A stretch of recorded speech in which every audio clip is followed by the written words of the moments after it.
Welcome, ladies and gents. Chris Andre here. You can find me at BetBoxing on Twitter for boxing-related tweets, or of course, you can subscribe to the channel. Let's talk boxing. We've just seen a historic fight. Saul "Canelo" Alvarez has become the undisputed super middleweight champion of the world. It was a very interesting fight from a chess-playing sort of perspective. It never really caught fire until the finish, really. It wasn't like a super exciting fight that had you on the edge of your seat, but it was intriguing. And if you're a hardcore boxing fan, you would have been loving some of the things that CANELO KOs was doing to offset Canelo Alvarez and some of the adjustments Canelo had to make. So let's talk about this a little bit. We'll talk about the scoring. We'll also talk a bit about the stoppage in a moment, and also the future of both of these guys. So first and foremost, I actually had Canelo Alvarez up at the point of the stoppage. I had him 6-4 up, but I thought there were a couple of swing rounds in there. I wouldn't have a problem, say, if you had Caleb Plant 6-4 up. The judge that had Canelo winning 8 rounds to 2, what do you want me to say to you, man? And then you have Canelo fans that complain when people talk about the judging in Canelo fights. It's shocking. It was Weisfeld, shocking, okay? He has to be forced to explain himself, really, and break it down round by round. I didn't see the third round. I will have to say this. And although I say I had it 6-4 to Canelo, I did give that round to Plant because I asked people on Twitter how it went. As I'm watching this pay-per-view stream that I've paid for, it just logged me out. So maybe you feel that the third round deserved to go to Canelo. I'll watch it tomorrow. I don't know. But I had Caleb Plant 3-0 up after the first 3 rounds. And then I thought that Canelo began to outwork him. Now, in the preview, we spoke about a couple of things. Firstly, we spoke about Caleb Plant's tendency to leap into shots. I only saw him do it once tonight, really do it and telegraph it, and on that occasion he actually landed the shot. He was a lot more tentative, more cautious, and he was finding more of a success for the jab than I thought he would be finding. And one of the reasons is that he was so composed when in the pocket. He was moving back at the tempo he chose to move back at, and he was getting quite low and shooting the jab through the guard. Now Canelo Alvarez, when he's got his hands up here and he looks to rock back and forth or move side to side, the opening, sometimes he'll bring his gloves in closer, he'll keep his hands open. So this is the sort of view you get, almost like a triangle. So the gap is between the bottom of that base of the triangle. The jab comes through there. Now I was calling throughout the fight for Caleb Plant to try and launch, because he had his shoulder turned off, the right uppercut through that same trajectory. He wasn't really doing that. He was having a lot of success though. First we're talking about Plant's success, obviously, right? We'll get onto Canelo in a moment. He had a lot of success doing a lot of the stuff that Floyd Mayweather was doing to Canelo Alvarez. And not just to Canelo, generally he took a few pages out of the Floyd playbook. Out of the Philly shell, he kept his right hand cocked, and he would shoot the right hand from there, down the pipe, the moment Canelo would be trying to throw that wide left hook. That was keeping Canelo honest. The other thing he was doing that Floyd liked to do as well is when someone would throw a left hook, particularly to the body, Floyd would often catch it, literally catch it and pin it to his own body. So we were talking about him dipping constantly to the right. He was trying to take that away, that opportunity away from Canelo, because he'd grab the arm when a left hook to the body would come. He'd dip to that side, and Canelo would struggle to sort of get over that shoulder to throw a shot over the top. So he took away the right hand in that regard, Caleb Plant, and he was literally holding the left hand to stop that happening. But just as I predicted in the preview video, in terms of dipping to the right, that was there consistently. And Canelo Alvarez, it took him a few rounds, but he eventually read this pattern. I believe it was the 5th round where I felt he'd really started to really pick up on it, to be honest with you. I beg your pardon, it was around the 6th round that I felt that he started to really pick up on it. And he started to have a lot more success.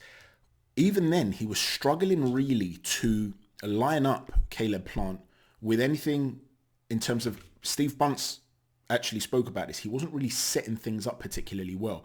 He was using the laid arm when he wasn't being held for head control and pinning down the head of Caleb Plant, but he wasn't following it up with any right hands. There were moments where he would shoot the right hand to the body, which could have been effective really, because as you're being pulled that way, you're being extended in your midriff, so that shot could have really had an effect. But Caleb Plant was tucking that elbow to cover the ribs when he was in that situation, so a lot of those shots were sort of around the back, sort of kidney shots. So Caleb Plant was doing a lot to frustrate Canelo Alvarez. He was finding a home for that jab. He wasn't moving in and out like we said. He's not like a Erislandy Lara type mover. He's not a Cuban type fighter. A lot of the movement, like we said in the preview, was via rotation, pivoting out and changing the angle in that manner. But I still felt he was getting walked into corners far too much. When he was getting walked onto the ropes or into the corners, he was still composed. And he would roll with shots and come back with a counter every single time, again, to keep Canelo honest. So there was a lot of good things that Caleb Plant was doing. But that dip to the right eventually became far too easy to read. And if you look at the knockout, first there was a wide left hook that came. It caught Caleb Plant. Caleb Plant's go-to was immediately to dip to that right-hand side like he always does. He could have dipped down and then come forward with a shoulder, thrust it in, a James Toney move, right? Look to grab him, grab his waist, rugby tackle him to the floor like Stavern did to Deontay Wilder. It doesn't matter what you do. You have to have another method of defense. It was far too predictable, that angle, that trajectory. And he ended up getting caught with subsequent shots after that wide left hook that caught him upstairs, and that's what caused the first knockdown. For the second knockdown, he was hurt, his legs were shaky. Canelo threw a big left hook to the head. He dipped down again to the right. This time he got away with it, but he stayed in that sort of position. He carried on dipping to that side. There were another series of shots that followed up. The right hand caught him on the side of the head and he went down. We'll get to that stoppage in a moment. But in terms of Canelo Alvarez, some of the adjustments he made, like I said, he was using that head control, but he started to target the body a lot more effectively as the fight wore on. I wanted to see him do a step around though. There were too many occasions where via the flat feet of someone like Caleb Plant, flat when he's in the pocket and dipping with a wide stance, he's begging for you to come around him. If he was in the ring with a Lomachenko or an Alexander Usyk tonight, they would have been finding angles on him all day long when he started to do that. Canelo did not adapt to that not even once. At one stage only, after he took in the 7th round, where the BT Sport commentary team were giving him the 7th, I thought the 7th was closer than most people did. And you could make a very good argument for it going to Canelo. It was a swing round, but Canelo started the round well. He then took a break in the middle of the round, whereby he was just on the ropes, covering up and just talking to Caleb Plant, trying to bait him in. But he was taking a break. Don't let the talking fool you. Caleb was scared in a sense. He looked scared. He looked concerned about overcommitting. So he was just poking away with the jab. And Canelo would go on to finish that round better. So it depends on where that's a swing round. Do you give it to Canelo for starting well and finishing well, or to Plant because he sort of took advantage, didn't massively capitalize, but still won the areas where Canelo wasn't active. But in that one round, when he finally came off the ropes, he turned, literally pivoted around the side of Caleb Plant. He didn't throw any punches. That was the only time he did it the whole fight. And I was calling for this on Twitter. So it's not as though, I noticed him make that move and then I thought, oh, that's there for him. Why doesn't he throw more punches by doing that? This was something that I'd noticed before that. It was there for him and he wasn't adjusting to it. So Canelo Alvarez, in my opinion, was winning the fight because of the body work, which is underappreciated by the BT Sport commentary team, I felt.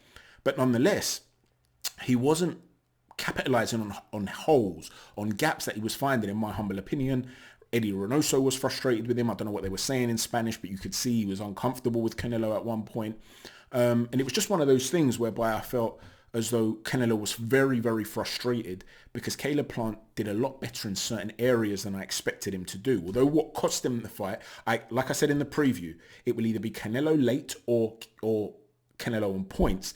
But I explained that this problem that he has with either leaping or dipping to the right could go on to cost him, and it did indeed go on to cost him.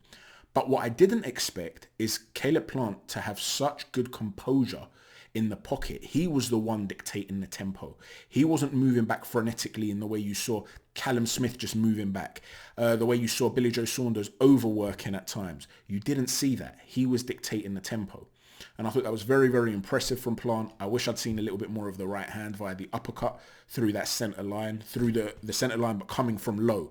That trajectory that he's using with the jab. Throw the jab upstairs and then immediately follow up with that right hand uppercut. It would have found a home, in my humble opinion. He didn't do it enough. He did land a lovely lead uppercut at one stage on Canelo. That was a very solid shot, but I wanted to see it more with the backhand.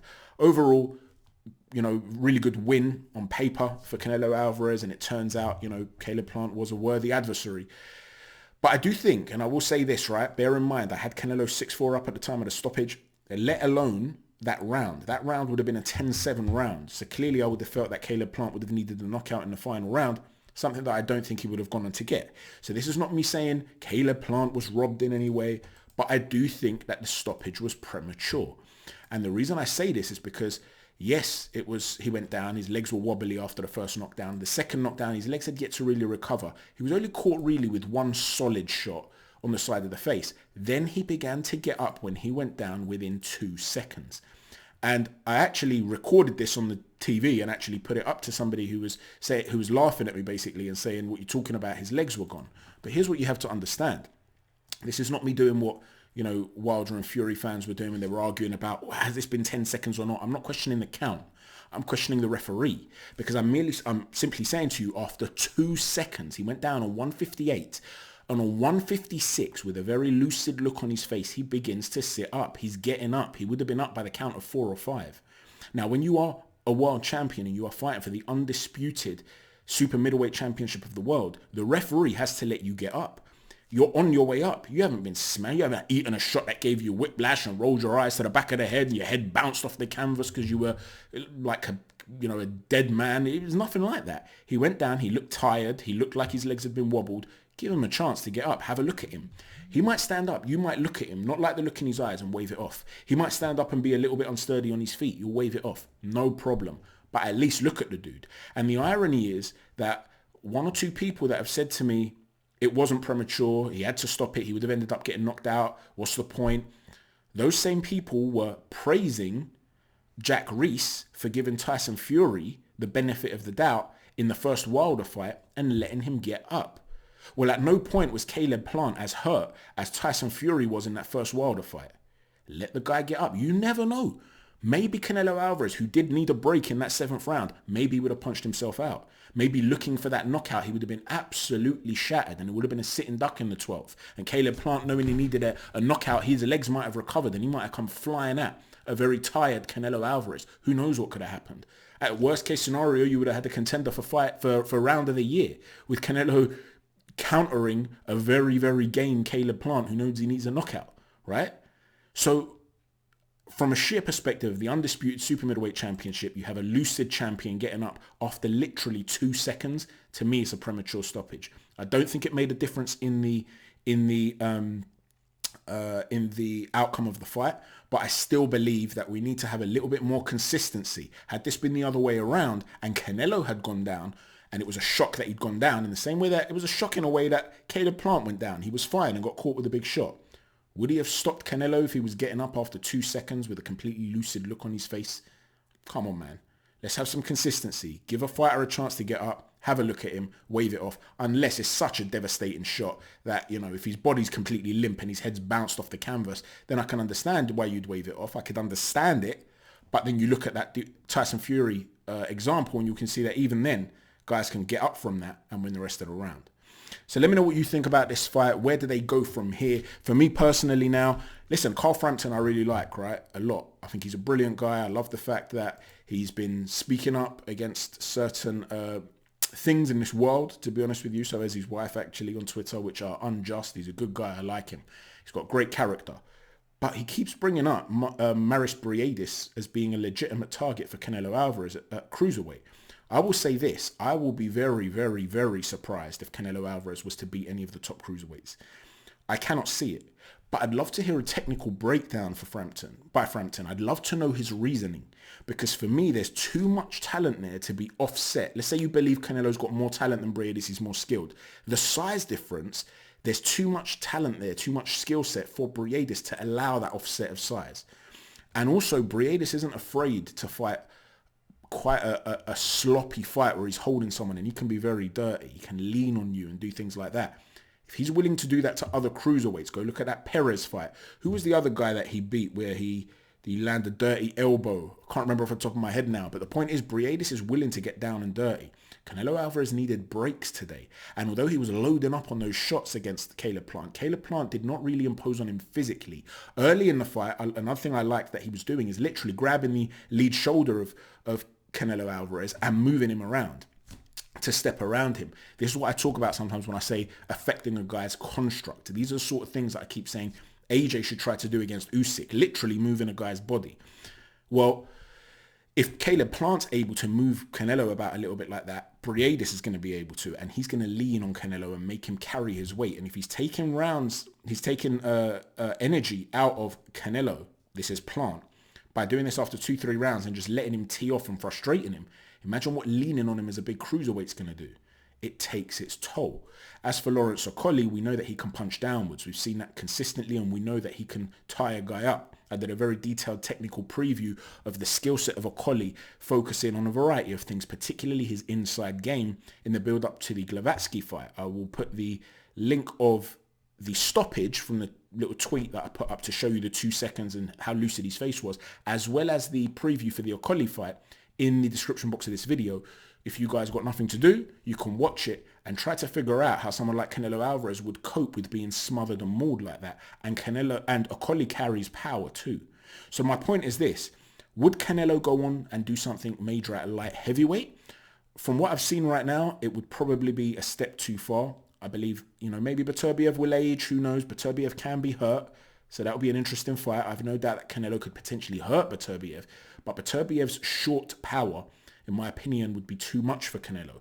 With Bivol, his movement, that would cause him a lot of problems too. That's not to say that it's impossible for him to beat these guys. I can envisage a way, even though I wouldn't expect it, I could envisage a way in which he wins, which generates interest for me. I can't envisage a way in which he beats Lawrence Okoli or beats Maris Briedis. So to me, that would be a step too far. If you disagree, let me know in the description box of this video. Let me know what you thought of the fight tonight, how you thought it went. As I said in the preview, we predicted that the constant leaning to the right would cause a major problem for Caleb Plant. It did indeed, and we predicted that Canelo Alvarez would get a late stoppage or win on points, and he did indeed. If not, I believe he would have gone on to win on points, particularly with the 2 knockdowns late on. Let me know how you saw it. Thanks for watching, everybody. Chat to you soon. Take care, and God bless.